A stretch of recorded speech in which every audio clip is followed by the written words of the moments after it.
ICU പീഡനക്കേസിൽ ആരോപണ വിധേയായ doctor KV പ്രീതിക്കെതിരെ പുനരന്വേഷണം. അതിജീവിതയുടെ പരാതിയിലാണ് ഉത്തരമേഖല IG-യുടെ ഉത്തരവ്.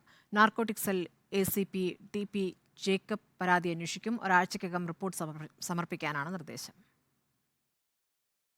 വൈദ്യപരിശോധന നടത്തിയ ഡോക്ടർക്കെതിരായ പരാതിയിൽ പുനരന്വേഷണം ആവശ്യപ്പെട്ട് അതിജീവിത ഉത്തരമേഖല IG-യെ കണ്ടിരുന്നു. പിന്നാലെയാണ് പരാതിയിൽ പുനരന്വേഷണത്തിന് ഉത്തരവിട്ടിരിക്കുന്നത്. ഡോക്ടർ പ്രീതിക്കെതിരായ ആരോപണത്തിൽ മെഡിക്കൽ കോളേജ് ACP നടത്തിയ അന്വേഷണത്തിൽ അതിജീവിത അതൃപ്തി അറിയിച്ചിരുന്നു. തന്റെ മൊഴി വൈദ്യപരിശോധനയ്ക്കെത്തിയ ഡോക്ടർ രേഖപ്പെടുത്തിയില്ലെന്നാണ് അതിജീവിതയുടെ പ്രധാന പരാതി. കൂടാതെ പ്രധാന സാക്ഷിയായ സിസ്റ്റർ അനിതയുടെ മൊഴി അന്വേഷണ ഉദ്യോഗസ്ഥൻ മുഖവിലക്കെടുത്തില്ല. പ്രീതിക്ക് അനുകൂലമായി കുറ്റപത്രത്തിലില്ലാത്ത പുതിയ സാക്ഷിയെ കൊണ്ടുവന്നുവെന്നും അതിജീവിത ആരോപിച്ചിരുന്നു. ഡോക്ടർക്ക് അനുകൂലമായ പോലീസ് അന്വേഷണ റിപ്പോർട്ട് ചിലരെ സംരക്ഷിക്കാനുള്ള ശ്രമങ്ങളുടെ ഭാഗമെന്നായിരുന്നു അതിജീവിതയുടെ ആരോപണം. ഇതുകൂടി കണക്കിലെടുത്താണ് പുനരന്വേഷണം. റിപ്പോർട്ടർ, കോഴിക്കോട്.